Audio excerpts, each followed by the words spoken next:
तो शुरू करते हैं क्लास को। इसके पहले वाले क्लास में हमने वेक्टर प्रोडक्ट का एक टाइप जिसमें हमने डॉट प्रोडक्ट के बारे में बात किया था, वो हमने कंप्लीट कर लिया था।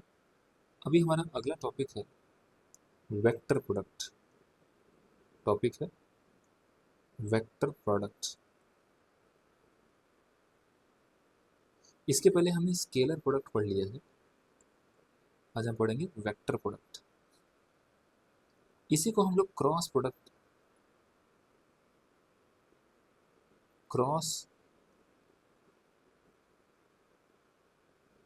प्रोडक्ट नाम से भी पढ़ते हैं। सेम टॉपिक को वेक्टर प्रोडक्ट या क्रॉस प्रोडक्ट। अगर आपको याद हो, इसके पिछले वाले क्लास में जब हमने स्केलर प्रोडक्ट डिफाइन किया था तो हमने वहाँ देखा था कि भाई स्टार्ट ही हमने यहाँ से किया था कि वेक्टर को दो तरीके से मल्टीप्लाई किया जा सकता है। एक बार दो वेक्टर को जब हम लोग मल्टीप्लाई किए तो स्केलर आए जिसको हमने स्केलर प्रोडक्ट कहा। अभी जो हम लोग टॉपिक पढ़ रहे हैं वेक्टर प्रोडक्ट, इसका मतलब यहाँ पे जो रिजल्ट आएगा वो वेक्टर निकल के आएगा। तो एक बार थोड़ा सा कुछ पॉइंट हैं, धीरे धीरे करके हम लोग लिखते हैं।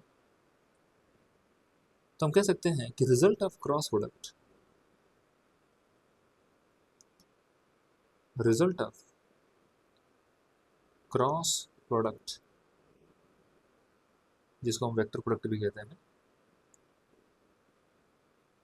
Result of cross product is a vector quantity, is a vector quantity। Actually यही रीज़न है कि हम इसको वेक्टर प्रोडक्ट भी कहते हैं कि जिसका रिजल्ट एक वेक्टर निकल के आता है। जैसे मान लो हम लोग अभी डेफिनेशन की बात कर रहे हैं कि डिफाइन कैसे किया गया है, हम लोग इसके डेफिनेशन की बात कर रहे हैं।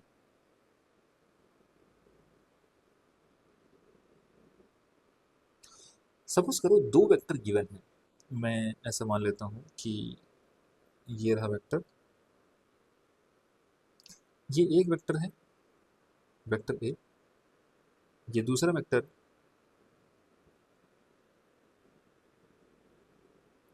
Vector B. इनके बीच का जो एंगल है वो हमें गिवन है थीटा। तो अगर बोला जाए कि भाई ए क्रॉस बी बताओ क्या आएगा, अगर आपसे पूछा जाए क्रॉस प्रोडक्ट ऑफ या vector product of,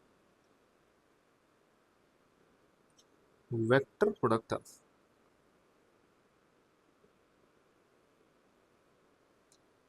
vector A and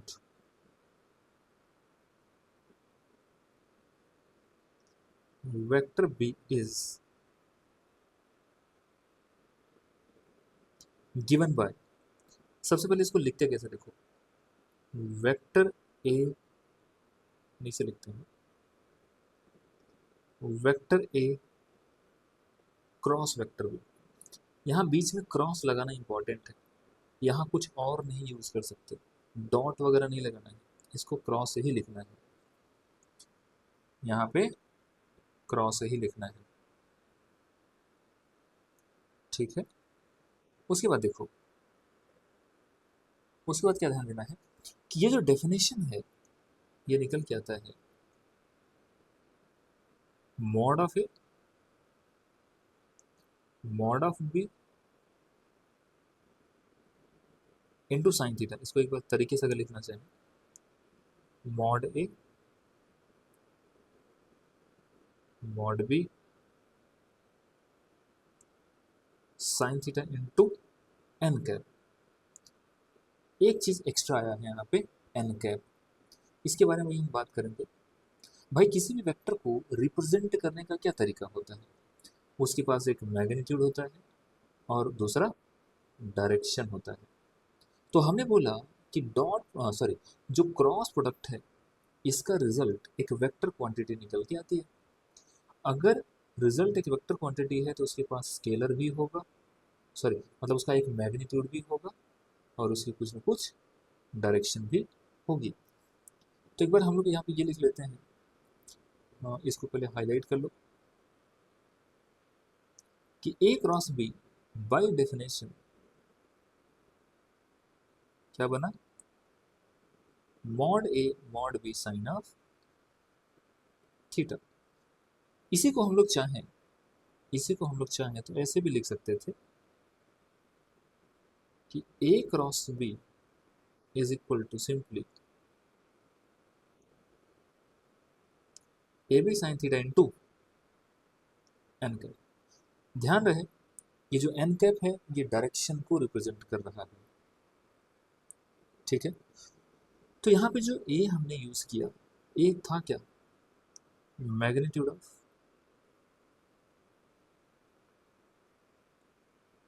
vector A. B क्या था, मैग्नीट्यूड ऑफ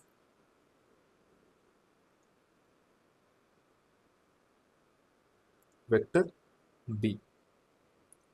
थीटा क्या था, थीटा था angle between vector A and angle between vector A and vector B. अब यहाँ पे एन कैप क्या है, एन कैप बड़ा इंपॉर्टेंट है। एन कैप क्या है, यूनिट वेक्टर, ये बड़ा इंपॉर्टेंट है यार, इसको हम लोग अभी हाईलाइट करेंगे। देखो जिसके ऊपर कैप लग जाता है वो यूनिट वेक्टर हो जाता है, इसका मतलब उसका मॉड 1 हो जाता है। तो एन कैप क्या है, यूनिट वेक्टर, एक यूनिट वेक्टर है perpendicular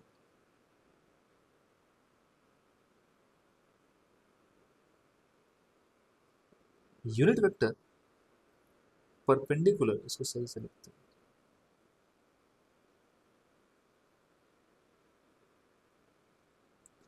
perpendicular to plane of vector A and vector B. इसके बारे में और भी डिटेल में हम लोग बात करेंगे, आपको अभी ज़्यादा टेंशन लेने की बात नहीं है। अभी के लिए आप ये समझो कि जो एन कैप है, एन कैप क्या चीज़ है, ये है यूनिट वेक्टर, ये एक यूनिट वेक्टर है and that is perpendicular to plane of vector A and vector B. ठीक है, एक काम करते हैं इसको ढंग से ही हाईलाइट कर लेते हैं ताकि थोड़ा सा अगर आप रिमाइंड करें तो जब हमने डॉट प्रोडक्ट पढ़ा था तो हमने बोला था कि भाई डॉट प्रोडक्ट अगर आपको पता करना है तो आपको 3 क्वांटिटी पता होनी चाहिए, magnitude of A, magnitude of B, angle between them. तो वहाँ पे डॉट प्रोडक्ट आया था A dot B is equal to A B cos theta. Same तरीके से मैं कह रहा हूँ कि अगर आपको वेक्टर ए पता है, बी पता है, थीटा पता है, मतलब इनके मैग्नीट्यूड पता है और थीटा पता है, तो क्रॉस प्रोडक्ट भी पता किया जा सकता है जिसकी वैल्यू होगी A B sine theta into N cap. अब यहाँ पे एक चीज़ एक्स्ट्रा आई है दैट इज एन कैप। ये एन कैप बेसिकली डायरेक्शन को बता रहा है, किसकी डायरेक्शन, ए क्रॉस बी की डायरेक्शन। ए क्रॉस बी जो रिजल्ट निकला है ये एक वेक्टर क्वांटिटी है, तो इसमें मैग्नीट्यूड के साथ साथ डायरेक्शन भी होगा, और ये जो डायरेक्शन है एन कैप जो है वो ए क्रॉस बी की डायरेक्शन को बता रहा है। तो हमने बोला यहाँ पे A magnitude of A B theta given है, तो इस केस में ए क्रॉस बी निकाला जा सकता है। अब एन कैप कैसे निकलेगा इसकी बात हम लोग अभी करेंगे, ठीक है। अभी थोड़ा सा आगे बढ़ते हैं। मैं इसको ये भी लिख सकता था, ये जो एन कैप लिखा है मैं इसको ये भी लिख सकता था कि N cap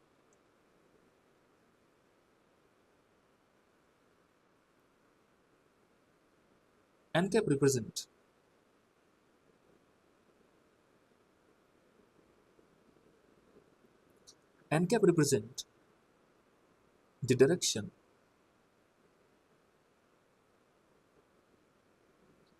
the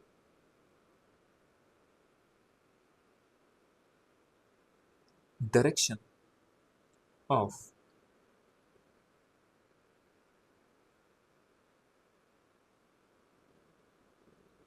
cross product. तो एन कैप क्या रिप्रेजेंट कर रहा है, direction of A cross B. अच्छा जरा बताओ, क्या ये जो टर्म है, ये वाला इतना इतना, या इसको कह लो, क्या ये मैग्नीट्यूड ही है? क्या ये मैग्नीट्यूड ही है? तो हम कह सकते हैं, हम ऐसा कह सकते हैं कि magnitude of A cross B, हम ऐसा कह सकते हैं कि magnitude of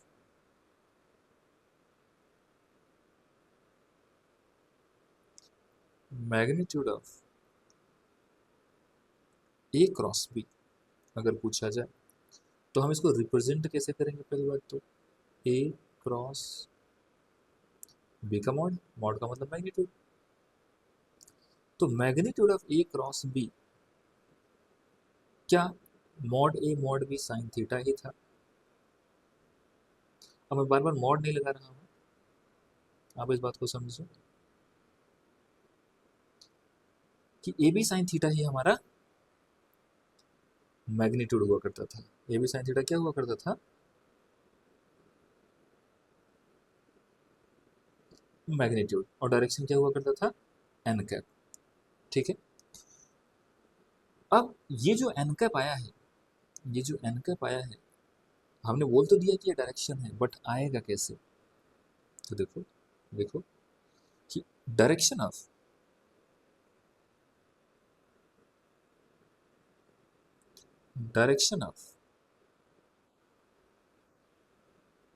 A cross B is given by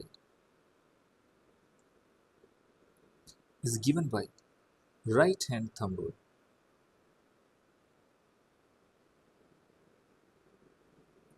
right hand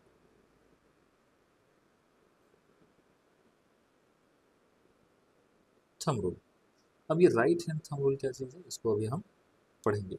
तो direction of A cross B, जिसको हमने एन कैप भी बोला, वो जो डायरेक्शन है वो हम लोग राइट हैंड थंब रूल से कैलकुलेट करेंगे, इसका यूज करके निकालेंगे। अब ये राइट हैंड थंब रूल क्या होता है, इसको हम अभी लिखेंगे। उसके पहले कुछ और बातें लिख लेते हैं, जैसे result of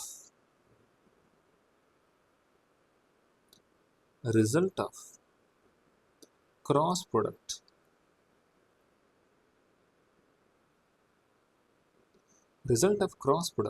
of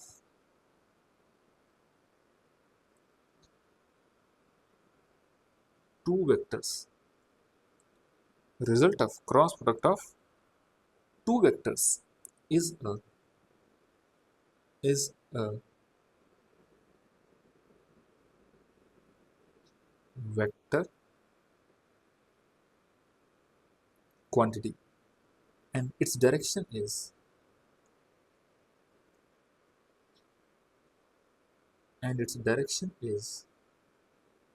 given by n cap। इसके बारे में हमने बात अभी कर लिया है। फिर हम कहेंगे कि भाई n कैप था क्या? n cap is a unit vector. n cap क्या था? n cap is a unit vector. Unit vector कहाँ से पता चला? कैप लगा ना, तो वो यूनिट वेक्टर है। n cap is a unit vector perpendicular to plane of both vector A and vector B, and its direction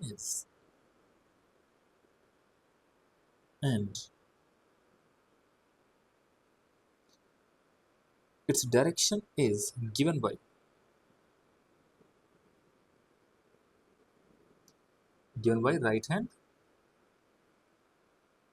right hand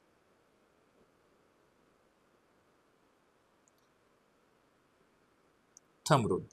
अब हम राइट हैंड थंब रूल को एक बार थोड़ा सा लिखने की कोशिश करते हैं कि भाई राइट हैंड थंब रूल है क्या चीज।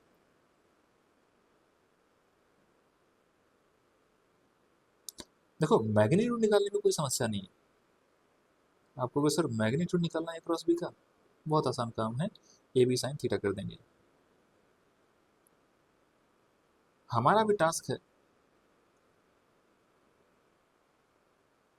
कि भाई डायरेक्शन कैसे निकालोगे। तो डायरेक्शन कैसे निकालेंगे, using right hand thumb rule. अब राइट हैंड थंब रूल कहता है प्लेस द फिंगर्स, दो वेक्टर होंगे क्रॉस मल्टीप्लिकेशन में, तो राइट हैंड थंब रूल क्या कहता है, place the fingers, place the fingers of, क्योंकि राइट हैंड थंब रूल है तो राइट हैंड की फिंगर की बात की जाएगी, place the fingers of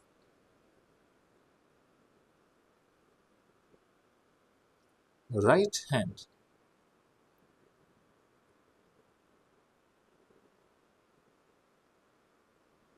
place the finger of right hand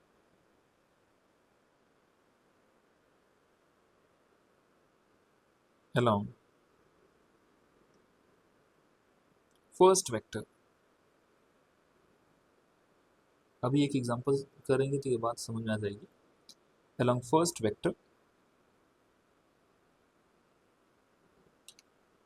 and curl and curl and curl them through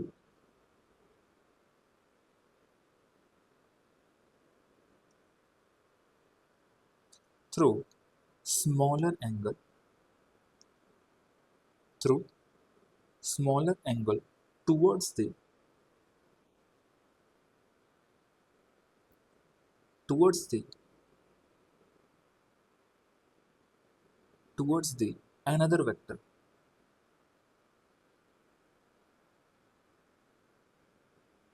towards the another vector, towards the another vector, then thumb them,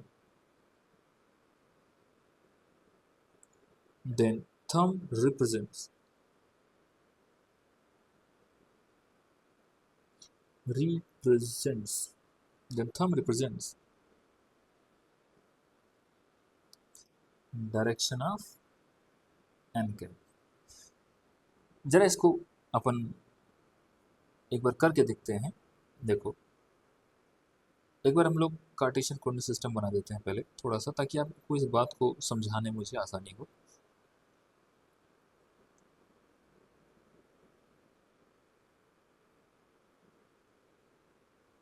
जैसे मान लो कि अगर ये मान लेते हैं एक वेक्टर इधर है,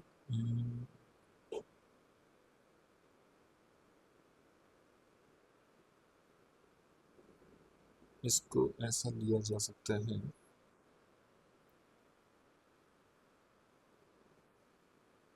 अपन मान लेते हैं कि ये एक्स एक्सिस है, ये वाई एक्सिस है और ये जेड एक्सिस है। ठीक है, मतलब Z axis coming out of the plane, ऐसा हम कह सकते हैं। अब एक बात बताओ, अगर मैं एक ऐसा वेक्टर बनाऊं जो एक्स वाई प्लेन में हो, मान लेते हैं एक ऐसा वेक्टर बनाए, वेक्टर ए, एक ऐसा वेक्टर बनाए,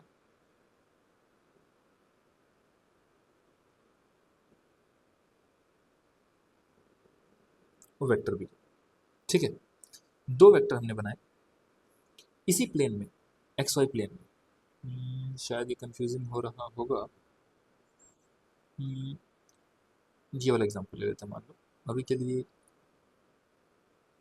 इसको नहीं बनाते हैं, आप तो ऐसा समझिए कि ऐसा समझते हैं कि जो हमारा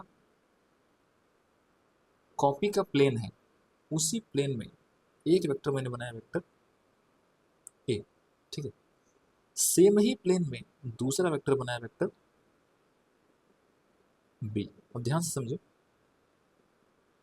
मैंने दो वेक्टर बनाया जिनके बीच का एंगल थीटा है, और दोनों ए एंड बी जो है, vector A and vector B, both in a plane of paper.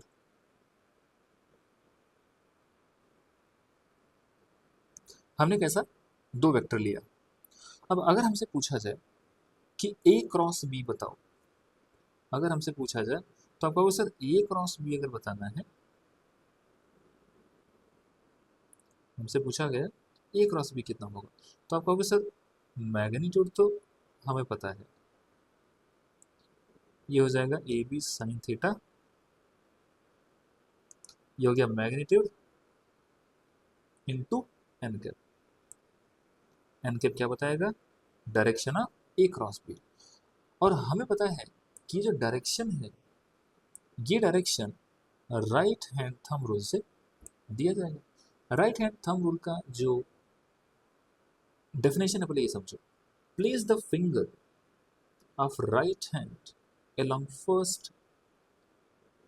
first vector and curl them through smaller angle towards the another vector। चलो मान लेते हैं आप ये वीडियो देख रहे हो, आपको ए क्रॉस बी का डायरेक्शन पूछा गया है एन का। तो सबसे पहले आप एक काम करो, अपने राइट हैंड के फिंगर्स को इस साइड में प्लेस कर लो। अब जरा सोचो, राइट हैंड की फिंगर को इस साइड प्लेस किए हो और आपको इधर कर्ल करना है। इधर ही क्यों कर्ल करना है, क्योंकि वेक्टर भी इधर है, ठीक है। तो आपको कर्ल फिंगर इधर रखनी है और इसको कर्ल करना है इधर। भाई साहब राइट हैंड की फिंगर्स को इधर फैला के इधर कर्ल करोगे तो क्या आपका अंगूठा आउटवर्ड आ रहा होगा कि नहीं, आपके तरफ आ रहा होगा कि नहीं। बिल्कुल सही बात है। इसका मतलब ये हुआ, इसका मतलब ये हुआ, मैं ऐसा लिख सकता हूं हियर। अच्छा, ऐसा वेक्टर जो आउटवर्ड आ रहा हो उसको मैं डॉट से दिखाता हूं, ये कन्वेंशन है। जब भी कभी ऐसा लिखा हो ना, ऐसा ऐसा लिख के डॉट दिया हो, तो इसका मतलब होता है, इसका मतलब होता है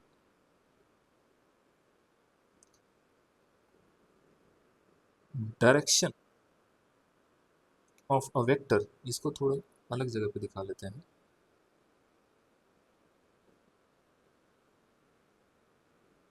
इसको बोलते हैं direction of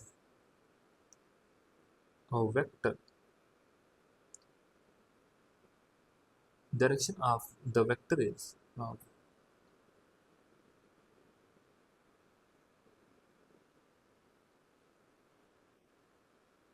vector is outward,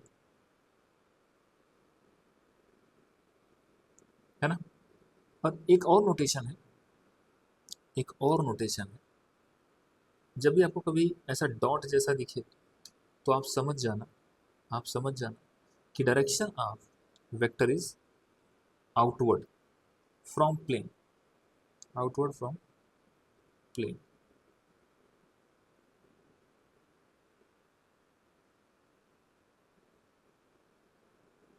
दूसरा, अगर कभी ऐसा दिख जाए, ऐसा क्रॉस करके एक गोला, तो आप समझ जाना कि direction of the vector is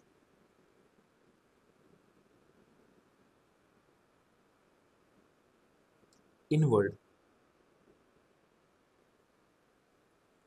inward to plane.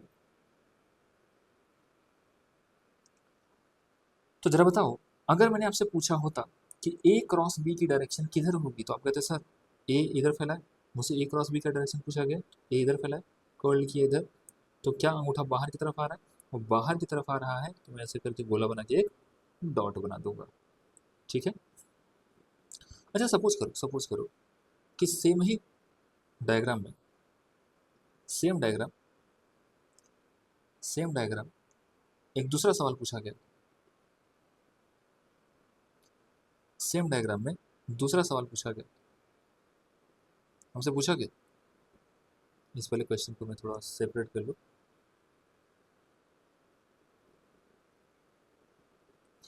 अब हमसे पूछा जा रहा है डायरेक्शन ऑफ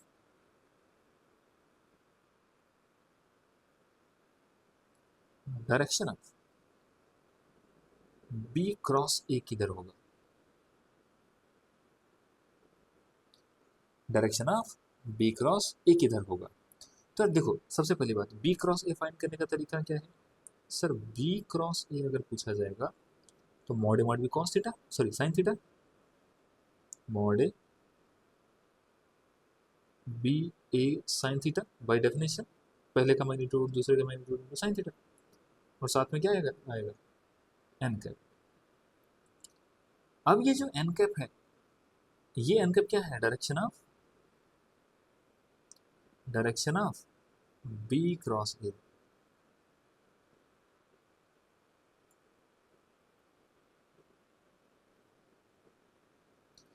किसको रिप्रेजेंट कर रहा है, direction of B cross A.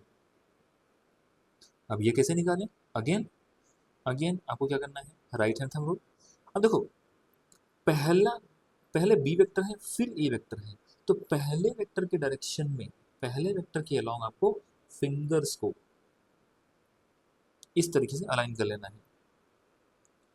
अब बी क्रॉस ए पता करना था, क्रॉस ए का मतलब ए के तरफ कर्ल करोगे।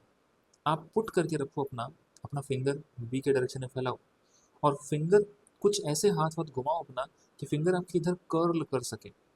अगर आपने फिंगर इधर कर्ल किया तो आप पाओगे कि अंगूठा आपका नीचे ही जा रहा है।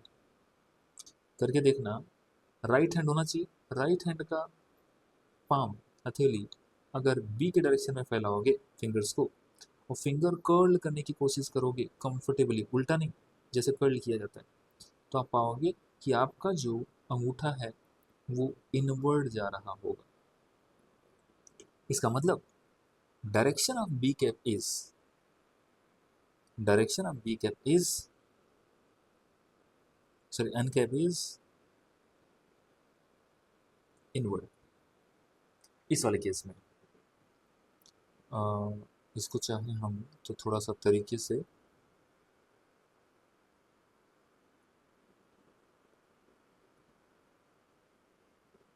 इसको पहले लिख लेते हैं।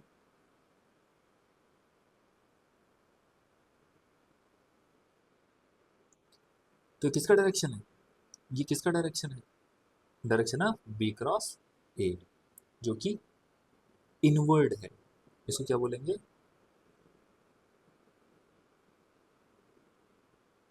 इनवर्ड। जबकि इसको क्या बोलेंगे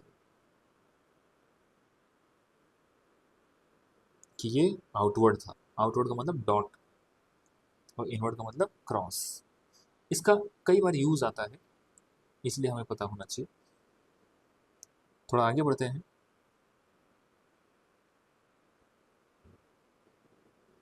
अच्छा जरा बताओ, जब मैंने ए क्रॉस बी पूछा था आपसे, हम चाहें तो इसको भी थोड़ा आगे पीछे कर लेते हैं वैसे।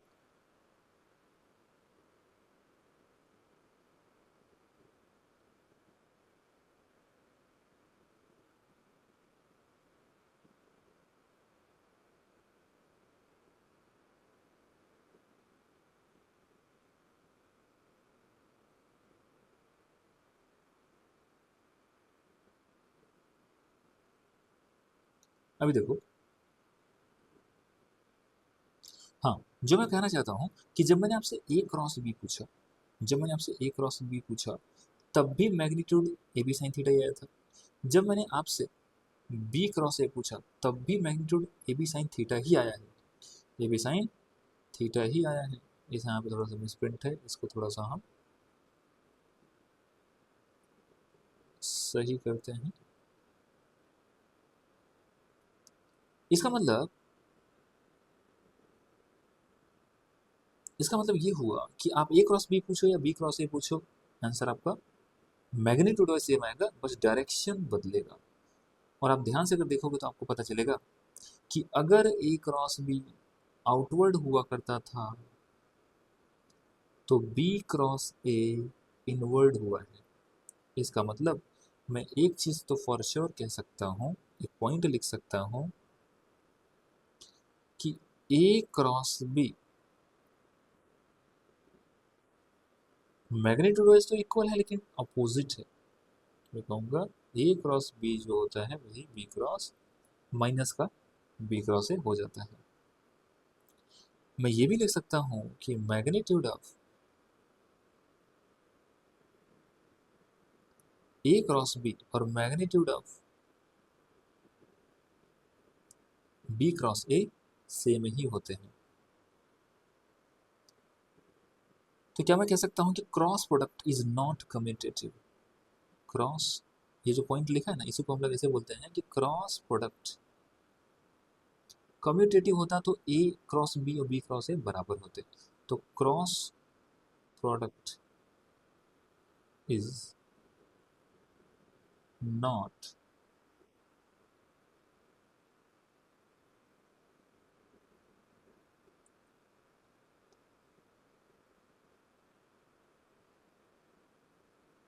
कम्यूटेटिव। कुछ और पॉइंट लिखते हैं। क्या क्रॉस प्रोडक्ट डिस्ट्रीब्यूटिव है? क्रॉस प्रोडक्ट इज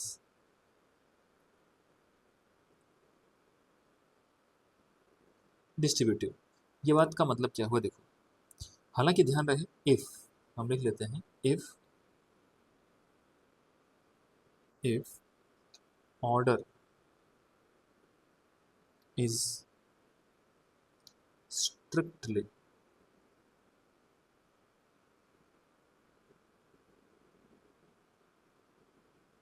अगर ऑर्डर को स्ट्रिक्टली फॉलो किया गया तो क्रॉस प्रोडक्ट डिस्ट्रीब्यूटिव होगा।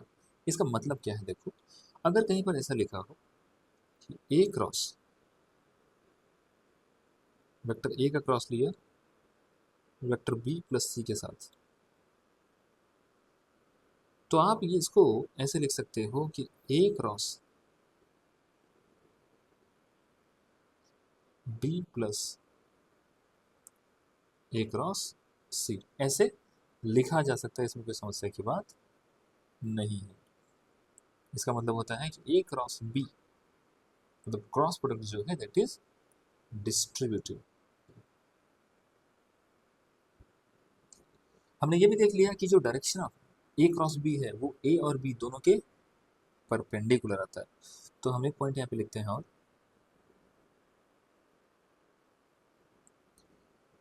Cross product of cross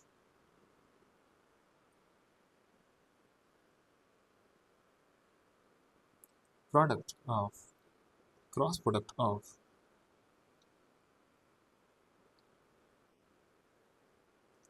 two vector is perpendicular to plane of plane of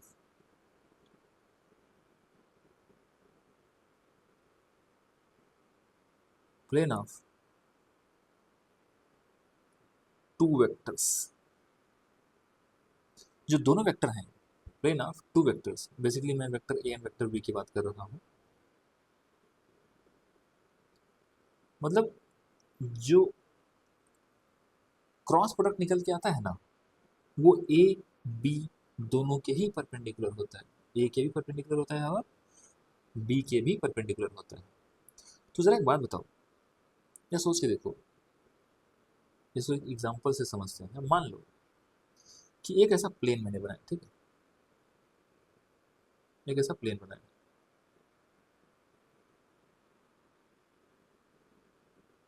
इसी प्लेन में दो वेक्टर्स हैं, इसी प्लेन में दो वेक्टर्स हैं। एक वेक्टर ए है,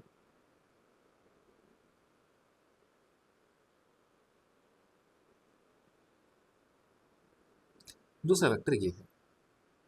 अच्छा बताओ, अगर इन दोनों का क्रॉस प्रोडक्ट मैं करूं, अगर मैं आपसे पूछता कि भाई ए क्रॉस बी क्या होगा,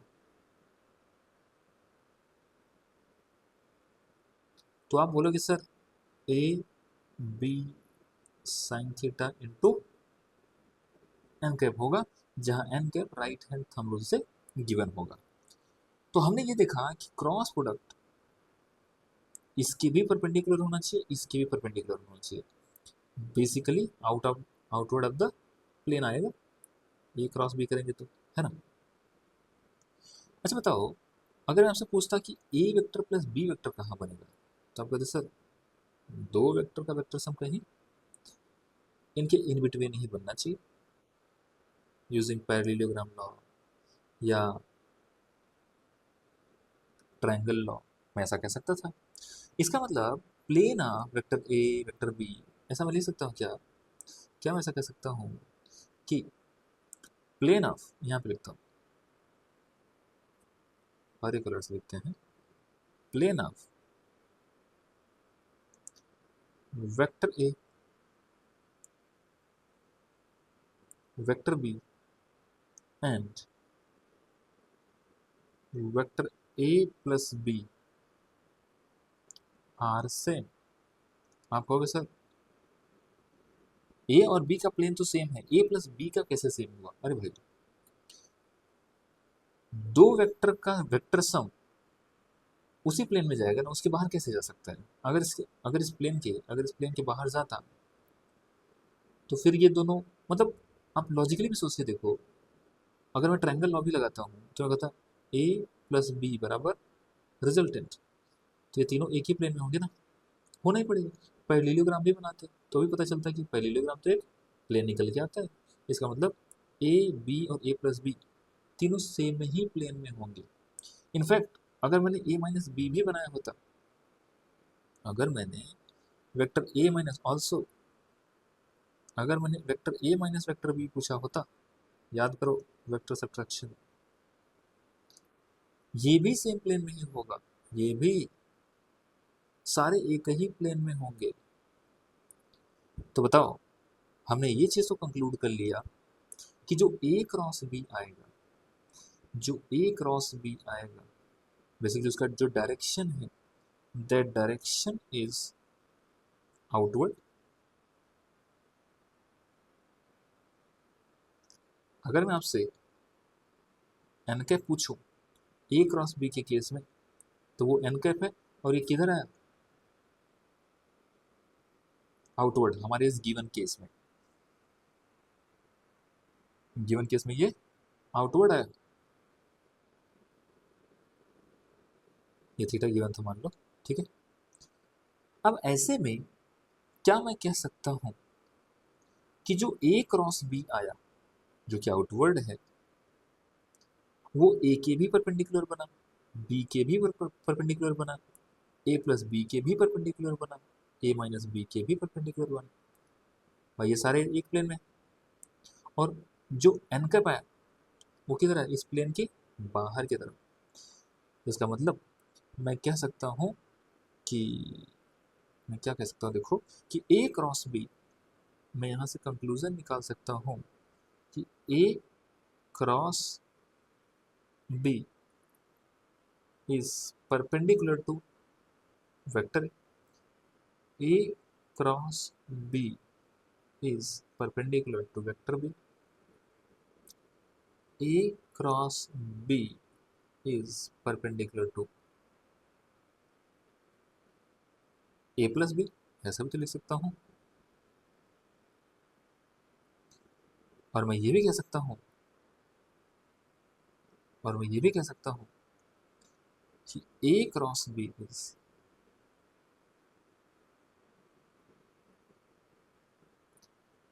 perpendicular to a minus b। इसका कंक्लूजन ये है, इसका कंक्लूजन ये है कि भाई जरा याद करो, जब दो वेक्टर, ये कुल मिला के एक वेक्टर बना, ये दूसरा वेक्टर, जब दो वेक्टर परपेंडिकुलर हुआ करते थे तो उनका डॉट प्रोडक्ट क्या आता था, याद करो, डॉट प्रोडक्ट जीरो आता था। क्यों, क्योंकि वहां पे कॉस थीटा बनता था और कॉस 90 की वैल्यू जीरो बन जाएगी। इसका मतलब मैं कह सकता हूं कि अगर ए क्रॉस बी और वेक्टर ए परपेंडिकुलर है, तो इसका, इस पूरे का इसके साथ डॉट जीरो होना चाहिए, इस पूरे का इसके साथ डॉट जीरो होना चाहिए, इस पूरे का इसके साथ, इस पूरे का इसके साथ होना ही चाहिए। तो क्या मैं ऐसा कंक्लूजन निकाल सकता हूं कि ए क्रॉस बी का डॉट प्रोडक्ट अगर मैं वेक्टर ए के साथ लूँ, this must be 0. Similarly A cross B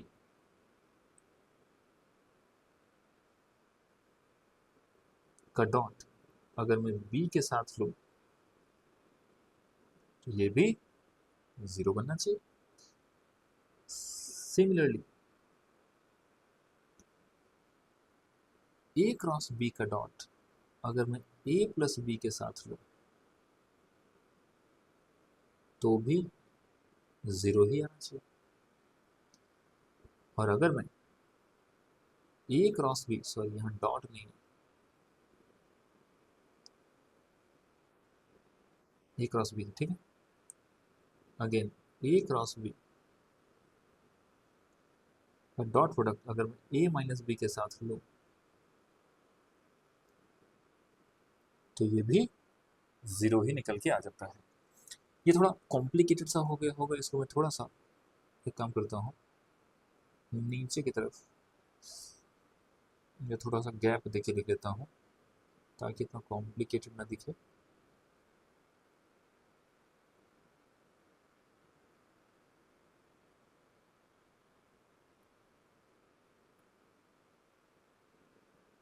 ठीक है, तो ये हमने कंक्लूजन निकाला.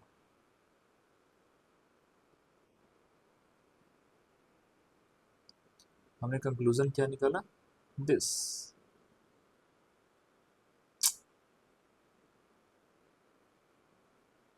ठीक है, आगे बढ़ते हैं.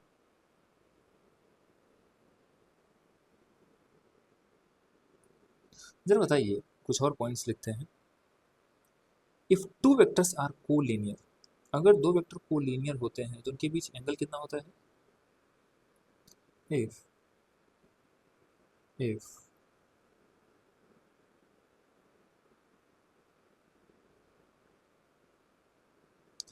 two vectors are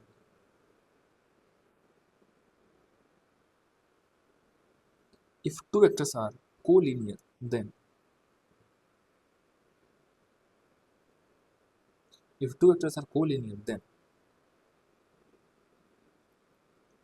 their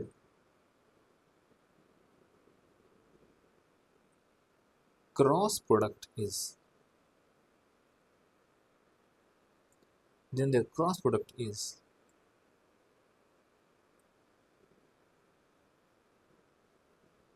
always 0. ये कहाँ से आया देखो, कोलिनियर का मतलब ये होता है या तो थीटा 0 हो जाए. कोलिनियर में दो केसेस बनते हैं. पहला, अगर पैरेलल हुआ फॉर पैरेलल वेक्टर, अगर दो वेक्टर पैरेलल हुए तो मैं कह सकता हूँ थीटा कितना होगा? 0. अगर दो वेक्टर पैरेलल हुए तो थीटा कितना? 0. और अगर थीटा 0 हुआ, इसका मतलब मैं कह सकता हूँ कि एक वेक्टर अगर इधर होगा तो दूसरा वेक्टर भी इधर ही रहा होगा. इसका मतलब इनके बीच का एंगल 0 है. ऐसे में बताओ, अगर मैं ए क्रॉस बी पूछता आपसे, ए क्रॉस बी, तो आप कहते sir mod B sine 0 into N K. Sine 0 कहाँ से है? पैरेलल वेक्टर से, तो साइन 0, और साइन 0 0 होता है. इसका मतलब क्या बन गया है? हमने क्या लिखा था? If two vectors are collinear then their cross product is always 0. Cross product is always 0. क्या 0 आ गया? बिल्कुल सही बात है, आना भी था. आना इसलिए था क्योंकि एंगल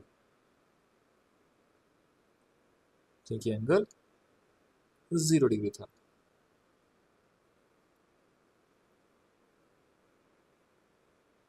अच्छा, कोलिनियर का ही एक केस और भी तो था.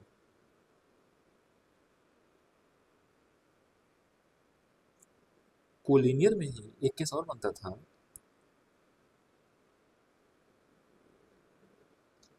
फॉर एंटी पैरेलल फॉर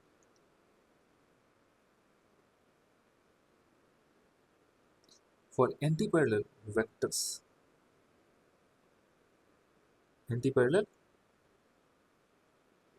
अगर हम एंटी पैरेलल वेक्टर्स की बात करें तो थीटा कितना हो जाएगा, थीटा कितना हो जाएगा, याद है आपको, एंटी पैरेलल का मतलब दो ऐसे वेक्टर जिनके डायरेक्शन अपोजिट हो, इसका मतलब थीटा कितना हो जाएगा, 180 डिग्री। और ऐसे में अगर मैं आपसे पूछता कि वेक्टर कैसे दिख रहे होंगे तो आप कहते सर वेक्टर ए अगर इधर दिखेगा तो वेक्टर बी कहीं इधर दिखेगा, तभी तो एंगल इनके बीच का 180 डिग्री है। और अगर इस केस में मैंने आपसे पूछा होता ए क्रॉस बी कितना बनेगा तो आप कहते mod A mod B sine 180 into N cap. देखो एन कैप तो हम निकालते रहेंगे, पहले मैग्नीट्यूड तो पता चले, और साइन 180 कितना होता है, वो हो जीरो, साइन 180 कितना होता है, जीरो। इसका मतलब क्या हुआ कि A cross be again zero आ गया। मतलब समझो कि अगर दो वेक्टर्स पैरेलल या एंटी पैरेलल हुए तो उनका क्रॉस प्रोडक्ट जीरो होता। इनफैक्ट मैं अगर यहाँ पे आपसे बी क्रॉस ए पूछा होता ये भी तो जीरो ही होता। इस केस में भी अगर मैंने बी क्रॉस ए पूछा होता तो ये भी जीरो ही बन जाता। ठीक है, थोड़ा और आगे बढ़ते हैं। जैसे मान लो कि अगर आपसे बोला जाए कि किसी वेक्टर का उसी वेक्टर से क्रॉस प्रोडक्ट करो, तो बताओ अगर मैं पूछूं ए क्रॉस ए कितना होगा, आप बोलोगे सर क्या बात कर रहे हो, अगर A cross B A B sine theta N cap होता है तो ए क्रॉस ए क्या बनेगा, पहले का मैग्नीट्यूड दूसरे का मैग्नीट्यूड साइन ऑफ। अरे भाई ए वेक्टर और ए वेक्टर के बीच का एंगल कितना होता है, 0 degree, 0 degree into N cap. तो क्या बन जाएगा, तो ए क्रॉस ए इज, मतलब किसी भी वेक्टर का उसी वेक्टर से जब हम मल्टीप्लिकेशन कर देते हैं क्रॉस वाला तो जीरो आ जाता है। इसका मीनिंग क्या है, इसका मीनिंग क्या है ये समझते हैं। इसको लैंग्वेज में लिखना चाहें अगर तो हम ऐसा लिख सकते हैं, cross product of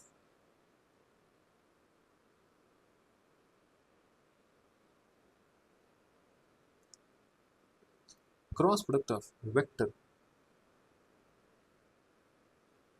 cross product of a vector with itself is zero, with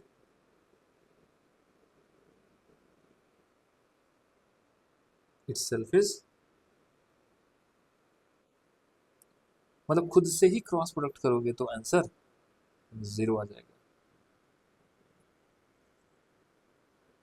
अच्छा अगर मैंने आपसे पूछा होता कि भाई sir A cap cross A cap बताओ, आप कहोगे सर क्या मजाक कर रहे हो, फिर से अगेन वही आंसर आएगा,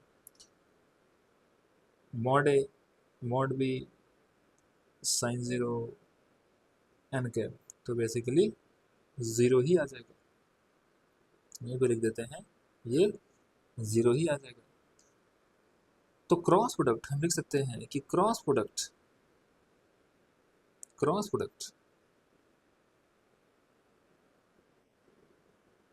of unit vector with itself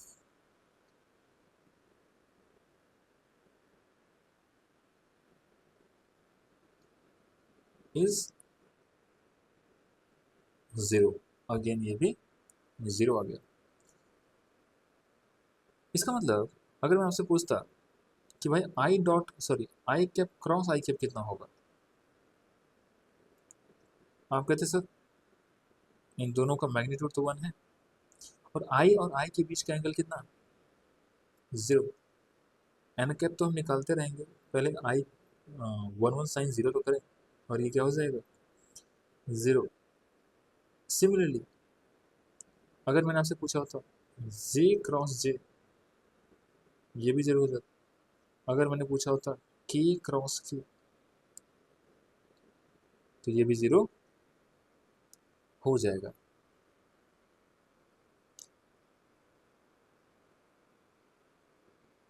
अगला केस, फॉर 2 परपेंडिकुलर वेक्टर्स, अगर 2 परपेंडिकुलर वेक्टर्स गिवन हो तो क्या होगा। फॉर 2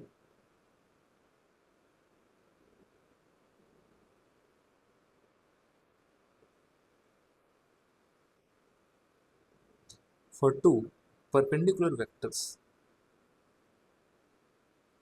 हम पता करना चाहते हैं कि अगर 2 परपेंडिकुलर वेक्टर हुए उस केस में क्रॉस प्रोडक्ट क्या आएगा। फॉर 2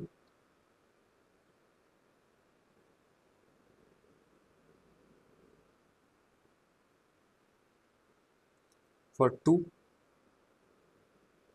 परपेंडिकुलर वेक्टर्स, मान लेते हैं कि एक वेक्टर इधर है,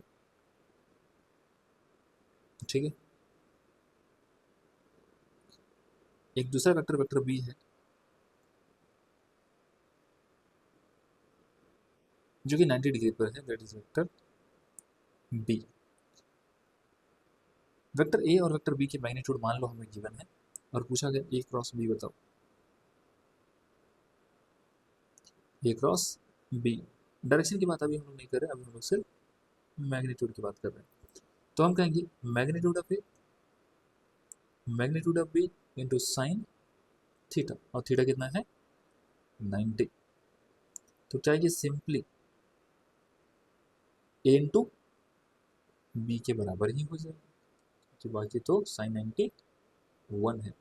तो हमने यहाँ से क्या सीखा कि भाई मैग्नीट्यूड ऑफ, यहाँ लिखो मैग्नीट्यूड ऑफ, हम ऐसा लिख सकते हैं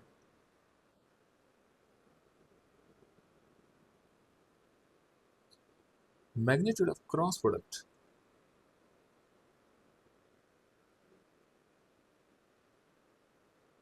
magnitude of cross product of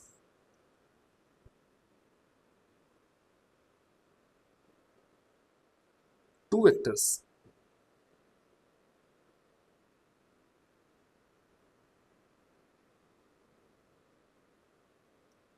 is maximum when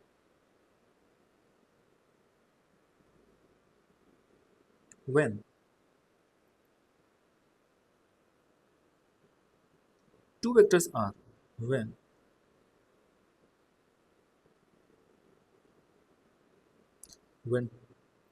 two vectors are perpendicular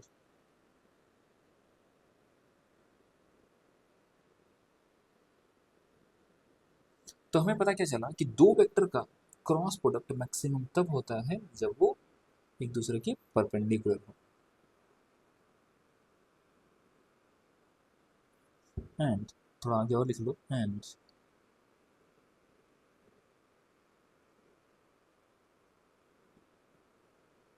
in that case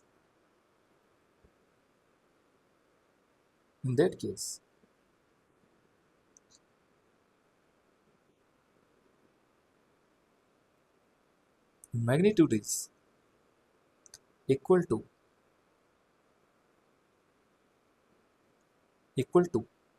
product of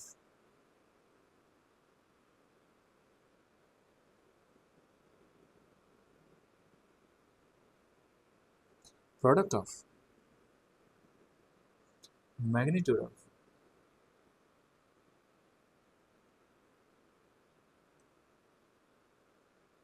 of two vectors।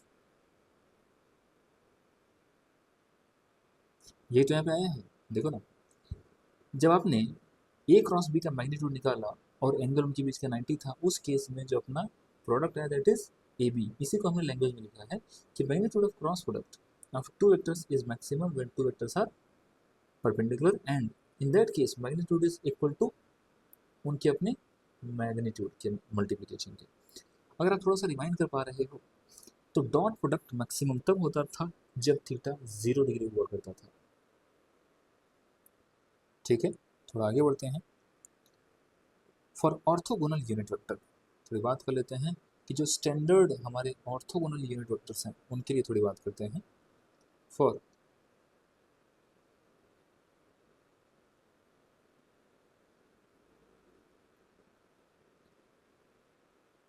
Orthogonal unit, ये अपना स्टैंडर्ड है। आई कैप, जे कैप, के कैप की बात हम लोग करने वाले हैं। हम लोग किसकी बात करने वाले हैं? आई कैप, जे कैप और के कैप की बात हम लोग करने वाले हैं। भाई अभी अभी हमने देखा कि आई डॉट आई क्या, सॉरी आई का आई के साथ क्रॉस प्रोडक्ट क्या होता है, जे का जी के साथ क्या होता है। यहाँ देखा के का के साथ क्या होता है। अभी हमने आई का जे के साथ नहीं देखा, जे का के साथ नहीं देखा। इस तरीके की बात अब हम लोग करने वाले हैं। तो देखो, अगर मैं एक एक्सिस बना लूँ तो बातें ज़्यादा क्लियर होंगी। उसके बाद हम लोग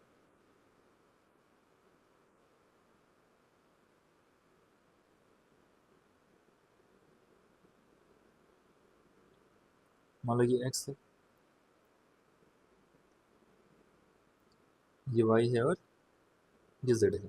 जरा बताओ, एक्स एक्सिस के अलावा जो हमारा यूनिट वेक्टर हुआ करता था that was I cap, Y axis के अलावा जो हुआ करता था दैट वाज जे कैप। यार एक बात बताओ, अगर मैं आपसे पूछूं कि आई क्रॉस जे कैसा दिखेगा, मेरा सवाल आपसे ये है, आई क्रॉस जे कैसा दिखेगा, तो आप कहोगे sir mod of I mod of J into sine of theta. और आई और जे के बीच का एंगल कितना है? आई और जे के बीच का एंगल कितना है? 90 डिग्री।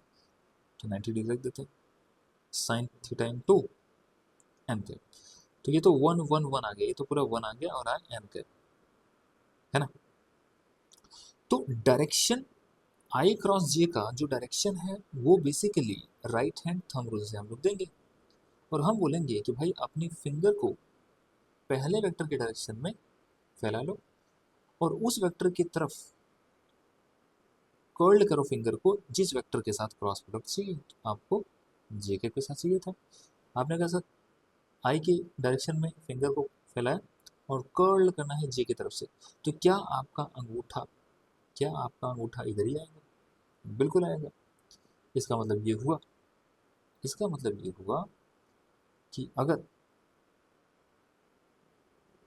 अगर आपने इधर से इधर फिंगर कर्ल किया तो जो आपका के कैप आएगा,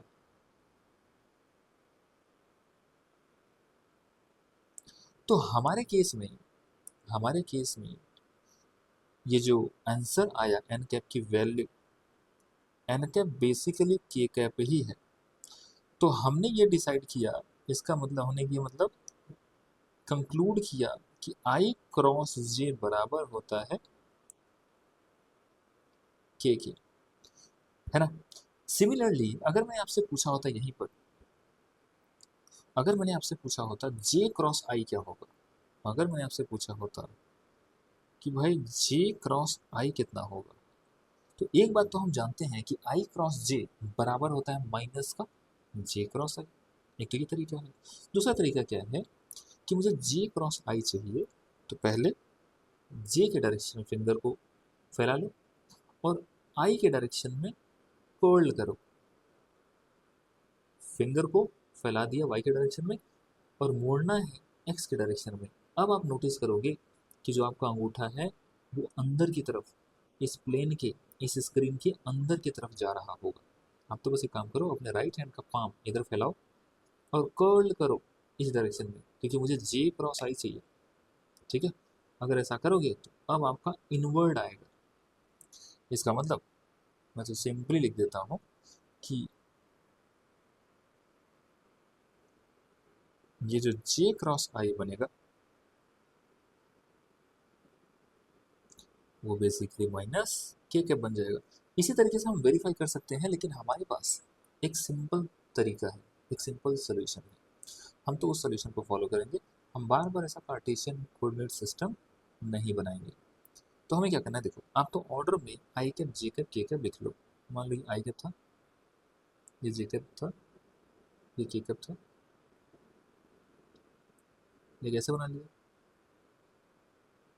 ऐसे बना लिया एक। अब आपको क्या करना है, एक एरो बना लेना है, आई से जे की तरफ, जे से के की तरफ, के से आई की तरफ। अब हम इसी को ध्यान में देखो कि अगर आप ऑर्डर में जा रहे हो, अगर आप आई क्रॉस जे पूछ रहे हो, तो आपको क्या करना है, देखो सिंपली आपने आई का जे के साथ लिया और ऑर्डर में गए हो, आई से जे की तरफ गए हो, तो जो आपका आंसर आएगा जो बच गया है उसके बराबर और प्लस में। सिंपल। अगर आपसे बोला जाए कि भाई जे क्रॉस आई बताओ, तो आप कहोगे सर जे क्रॉस आई तो उल्टी डायरेक्शन में जाना पड़ेगा, एरो तो इधर है, एक्चुअल एरो इधर है, और अगर मुझे जे क्रॉस आई चाहिए तो मुझे इस डायरेक्शन में जाना पड़ेगा। अगर आपको इस डायरेक्शन में जाना पड़ जाए, उल्टी डायरेक्शन में, तो इसका मतलब ये हुआ कि जे क्रॉस आई आएगा तो के, लेकिन के की डायरेक्शन उल्टा है, इसलिए माइनस लगा दूंगा। तो मैं कहूंगा कि जे क्रॉस आई बनेगा माइनस का के कैप। ठीक है। सिमिलरली अगर आपसे पूछा जाए, अगर आपसे पूछा जाए कि जे क्रॉस के बताओ, तो आप कहोगे जे कहाँ है, बोले देखो जे क्रॉस के, क्या एरो की डायरेक्शन में ही आप जा रहे हो जैसे के लिए, बिल्कुल सही बात है, तो जो बच गया वही अपना आंसर होगा। प्लस का आई कैप, अब प्लस लिखना जरूरी नहीं है, बट आप लिख सकते हो। और अगर मैंने के क्रॉस जे पूछा होता, अगर मैंने आपसे के क्रॉस जे पूछा होता, तो के क्रॉस जे कैसे आएगा, देखो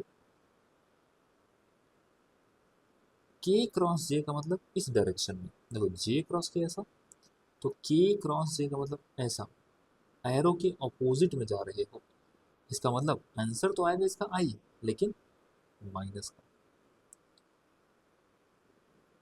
तो आंसर आ गया माइनस का। अब सिमिलरली अगर इन्होंने के क्रॉस आई पूछ लिया है, अब तो बचा क्या, तो आप वैसे ही पता कर लोगे। आप बोले सर के क्रॉस आई निकालना है, तो के से आई उसी सेंस में जा रहे हैं जिस सेंस में एरो है, इसका मतलब इसका आंसर आ जाएगा प्लस जे। और वहीं अगर मैंने आपसे पूछ लिया होता आई क्रॉस के,